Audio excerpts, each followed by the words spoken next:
ನಮಸ್ತೆ, ಸರೋಜಾ ಶ್ರೀ ಶಿವಶಕ್ತಿ ಯೋಗ ಕೇಂದ್ರ, ಅತ್ತಿಗುಪ್ಪೆ, ಬೆಂಗಳೂರು. ಇವತ್ತು ಫ್ಯಾಟ್ ಬರ್ನ್ ಮಾಡೋದಕ್ಕೆ ಕೆಲವು ಆಸನಗಳು ನೋಡೋಣ. ಇದಕ್ಕೆ ಮುಂಚೆ ನೋಡಿದ್ರಿ ನೀವು ಸುಮಾರು ಆಸನಗಳು, ಫ್ಯಾಟ್ ಹೇಗೆ ಕರಗಿಸ್ಕೋಬೇಕು ವಿತ್ ಸಪೋರ್ಟಿಂದ ಅಂಥೇಳಿ. ಇವತ್ತು ಕೆಲವು ಆಸನಗಳು ಮಾಡ್ತಾರೆ ಜ್ಯೋತಿಯವರು. ಶುರು ಮಾಡಿ. ಬೆನ್ನ ಮೇಲೆ ಮಲ್ಕೊಳ್ಳಿ, ಕೈಗಳನ್ನು ಸ್ಟ್ರೆಚ್ ಮಾಡಿ, ಒಂದು ಸಲ ಕಾಲುಗಳನ್ನು ಸ್ಟ್ರೆಚ್ ಮಾಡಿ. ಇವಾಗ ಹಗ್ಗ ತಗೊಳ್ಳಿ, ಎರಡೂ ಪಾದಕ್ಕೆ ಹಾಕ್ಕೊಳ್ಳಿ.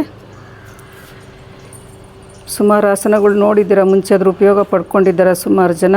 ಈಗ ಎರಡೂ ಕಾಲು ಒಟ್ಟಿಗೆ 90 ಡಿಗ್ರಿಗೆ ತೊಗೊಳ್ಳಿ. ಬ್ರೀದ್ ಇನ್ ಲಿಫ್ಟ್ ಮಾಡಿ, ಬ್ರೀದ್ ಔಟ್ ಡ್ರಾಪ್ ಮಾಡಿ. ನಿಧಾನಕ್ಕೆ ಮಾಡಿ, ಉಸಿರಾಟದ ಜೊತೆಗೆ ಮಾಡಿ. ಉಸಿರು ತಗೊಳ್ತಾ ಮೇಲಕ್ಕೆ, ಉಸಿರು ಬಿಡ್ತಾ ಕಾಲು ಕೆಳಗೆ.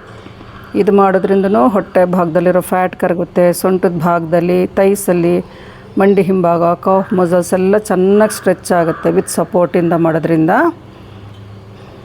ಮತ್ತು ಬೆನ್ನಿನ ಮೇಲೂ ತುಂಬ ಪ್ರೆಷರ್ ಬರೋದಿಲ್ಲ ವಿತ್ ಸಪೋರ್ಟಲ್ಲಿ ಮಾಡೋದ್ರಿಂದ. ಯಾವುದೇ ಆಸನ ಮಾಡುವಾಗ ವಿತ್ ಬ್ರೀದಿಂಗ್ ಜೊತೆಗೆ ಮಾಡಬೇಕು. 5 ಟೈಮ್ಸ್ ಆದಮೇಲೆ ರಿಲ್ಯಾಕ್ಸ್ ಮಾಡ್ಕೊಳ್ಳಿ. ಮನೇಲಿ ಮಾಡೋರು 10 ಸಲ ಬೇಕಾದರೂ ಮಾಡ್ಕೊಳ್ಳಿ. ಈಗ 60 ಡಿಗ್ರಿ ಮಾಡಿ. ಬ್ರೀದ್ ಇನ್, ನಾವು ಸ್ವಲ್ಪ ಕೆಳಗೆ, ಅಷ್ಟು ಮೇಲಕ್ಕೆ ಬೇಡ, ಇನ್ನೂ ಸ್ವಲ್ಪ ಹಾಗೆ. ಬ್ರೀದ್ ಔಟ್, ಬ್ರೀದ್ ಇನ್, ಟೋಸ್ ನಿಮ್ಮ ಕಡೆಗೆ, ಬ್ರೀದ್ ಔಟ್ ಮಾಡಿ. ಹಾಗೆ ಇನ್ನೊಂದು 3 ಟೈಮ್ಸ್ ಮಾಡಿ. ಟೋಸ್ ನಿಮ್ಮ ಕಡೆಗೆ ತೊಗೊಂಡಾಗ ಕಾಲುಗಳು ಇನ್ನೂ ಚೆನ್ನಾಗಿ ಸ್ಟ್ರೆಚ್ ಆಗುತ್ತೆ. ನಿಮಗೆ ಗೊತ್ತಾಗುತ್ತೆ ಇನ್ನರ್ ಮಸಲ್ಸ್, ಕಾಫ್ ಮಸಲ್ಸಲ್ಲೇ ತೈ ಮಸಲ್ಸ್ ಎಷ್ಟು ಸ್ಟ್ರೆಚ್ ಆಗುತ್ತೆ. ಮತ್ತು ಮಂಡಿ ನೋವಿದ್ರೂ ಕಡಿಮೆ ಆಗುತ್ತೆ. ಫ್ಯಾಟ್ ಕರಗುತ್ತಲ್ಲ ಮಂಡಿ ಹಿಂಭಾಗದಲ್ಲಿ, ಸುತ್ತ ಶೇಖರಣೆ ಆಗಿರೋದು, ಅದು ಕರಗ್ದಾಗ್ಲೂ ಮಂಡಿ ನೋವು ಕಡಿಮೆ ಆಗುತ್ತೆ. ಒಂದೊಂದೇ ಕಾಲು ಬೇಕಾದ್ರೂ ಮಾಡ್ಕೋಬೋದು ಮನೇಲಿ ಮಾಡ್ತಿರೋದು. 5 ಟೈಮ್ಸ್ ಆದಮೇಲೆ ರಿಲ್ಯಾಕ್ಸ್. ಈಗ 30 ಡಿಗ್ರಿ ನೆಲ ಬಿಟ್ಟು ಸ್ವಲ್ಪ ಲಿಫ್ಟ್ ಮಾಡ್ಕೊಳ್ಳಿ.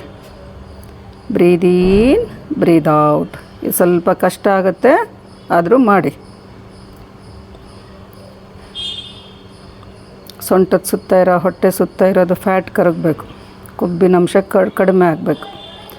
ಮಧ್ಯಪ್ರದೇಶ ಚೆನ್ನಾಗಿ ಇಟ್ಕೋಬೇಕು ಅಂದರೆ ಇದೆಲ್ಲ ಮಾಡಬೇಕು. 5 ಟೈಮ್ಸ್ ಆದಮೇಲೆ ರಿಲ್ಯಾಕ್ಸ್ ಮಾಡ್ಕೊಳ್ಳಿ.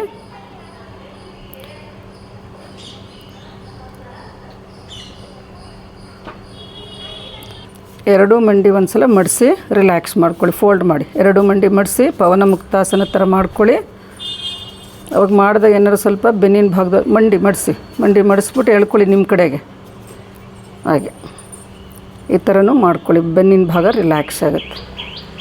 ಸಾಕು, ಕಾಲು ನೇರ ಮಾಡಿ ಮೇಲಕ್ಕೆ ಬನ್ನಿ, ಕೂತ್ಕೊಳ್ಳಿ, ರಿಲ್ಯಾಕ್ಸ್.